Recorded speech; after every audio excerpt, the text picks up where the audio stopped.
Hey guys, my Xbox Live Gamertag is Dungeon 22, better known as Josh. How are you guys doing today? What you're seeing today is episode number 2 in the classroom.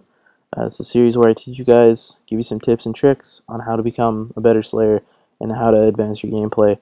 So today what you guys are going to be seeing is a hardpoint match on, I think it's Plaza, and it's actually not going to be a game where I dominate. Our team ends up losing. This is a team league play match, I do believe.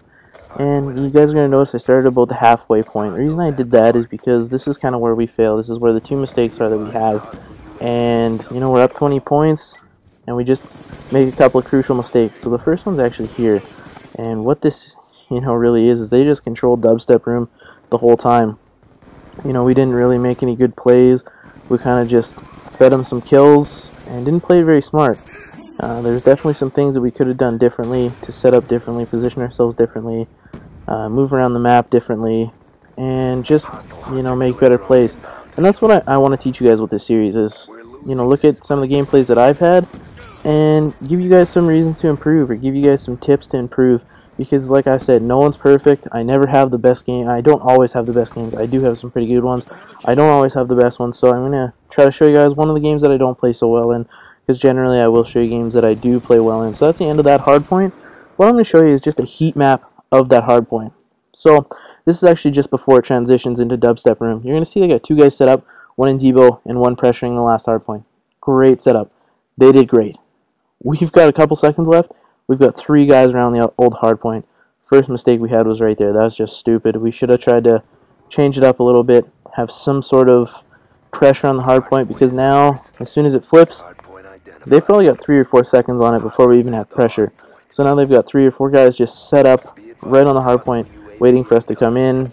We didn't do very well in even trying to get there. So what I would have done here off of the respawn is, we all respawn at the bottom of the map. What I should have done was push middle, get that kill, push to the top of the map, into fireplace, flip the spawns. Would have been much easier. So you guys are just going to see a next hard point here. I do get a nice kill there. But like I said, we just, on the last hard point, we just made a couple mistakes. I should have done some stuff differently. Should have flipped the spawns. And that's something I want to teach you guys in this video, is that Plaza and most hardpoint maps, the two end spawns are the ones where the two end hardpoints, is where you really, really, really need to control the spawns. It's very important because you're either going to spawn at the other end or you're going to spawn right on it. So you need to have that thought in your head of like, okay, how many seconds are left on the hardpoint? Okay, I need to do this, I need to do that, I need to flip the spawns, I need to get some kills, things like that. So in this video, I want you guys to be thinking about spawns pretty much the whole time. And you will see how volatile the spawns are, so they're always changing. If you have a little bit of pressure in hardpoint, they will flip. It's not like domination where they're tied to a flag and it takes a while for them to flip. They're not tied to anything, so as soon as there's lots of pressure in a hardpoint or in an area, they're going to flip the spawns. So you guys are going to see, I just spawned back blue and it just didn't, like I said, we need to make a push. Now, the good thing about in the middle is that it's about equidistance. It doesn't really matter where you spawn. Now, do a good thing here as a Slayer. I'm just trying to watch the middle, trying to watch these long lines of sight where the AR has the advantage. In this game, you really need to position yourself as a Slayer to use the map as to your advantage. So, like, I could have sat in Debo and try to get kills, but if somebody comes up on me with a Scorpion, I got, no chance of winning that gunfight. So, another tip I got to you guys is just use your gun effectively. So you're going to see I get 2 pretty clutch kills, like I said, just by using the AR effectively. Picking my shots, picking my spot, and doing it that way. So what we really need to do here is we really need to push the spawn, because like I said, you don't want to be spawning way at the back. I know it's still in Debo, it's just about to flip, but they had the better spawn. Even if I kill this guy, he would spawn in the good area. He would spawn right on top of this hard point in, I think we call this jewelry. But I just, we got to push through. We do a good job right here, actually, of pushing through. So I'm going to notice I got 2 guys on the hard point. I'm going to just get out and do what I do as a Slayer and become an absolute kill whore right here. I do work up to my lightning strike. And as a Slayer, sometimes it is good to be a kill whore, especially in this game. Score streaks, huge deal. You can't act like score streaks aren't going to be in this game. Vaughn in the community, everyone's pushing for it. I'm not sure about if there'll be an MLG or not, but You know, it's not even sure if MLG is going to pick up this game yet, so nobody really knows. But I hope they do pick up score streaks. I have actually become a fan of the score streaks. Now, like I said, it'll become a separate video. Get back on topic here. You know, becoming a kill horse is sometimes good because you can build up those score streaks. I'm going to leave it at that point, and let's keep going on with the video. So this is the next mistake that we make, is again in dubstep room. This is probably the weakest hard point that my team has. We just make the same mistakes. We don't flip spawns, don't push middle, we don't, you know, do anything to disrupt them. Just let them get the 60 seconds. And you guys will see here, they pretty much do get the full 60 seconds on both of those dubstep rooms. And that's what ends up giving us a loss. I do do something smart here. I do try to flip the spawn, push into the fireplace here. I should have chased this guy just for the fact that it would have been a kill and he would have flipped to the other side of the map.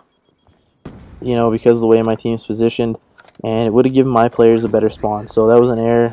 Bad mistake there. But, you know, what are you going to do? You got to just keep rolling. So Fugo and I get 2 clutch kills here to pick up the hard point when it comes into fireplace there. But one thing miscommunication right here is that I was trying to push up, Fugo was pushing back, I end up getting hit with a C4 here, and you guys are again going to see the heat map. So again, they did the same thing pretty much.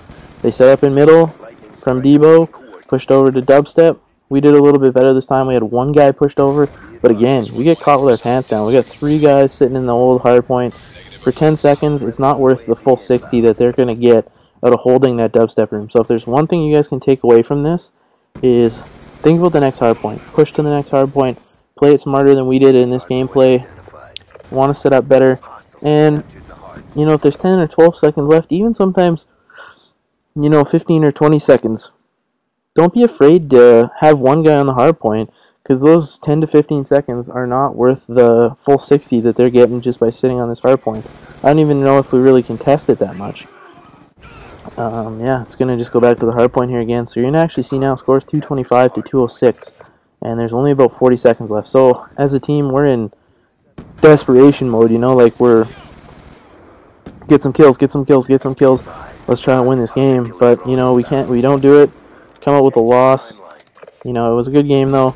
We played well. We just messed up on those 2 dubstep rooms.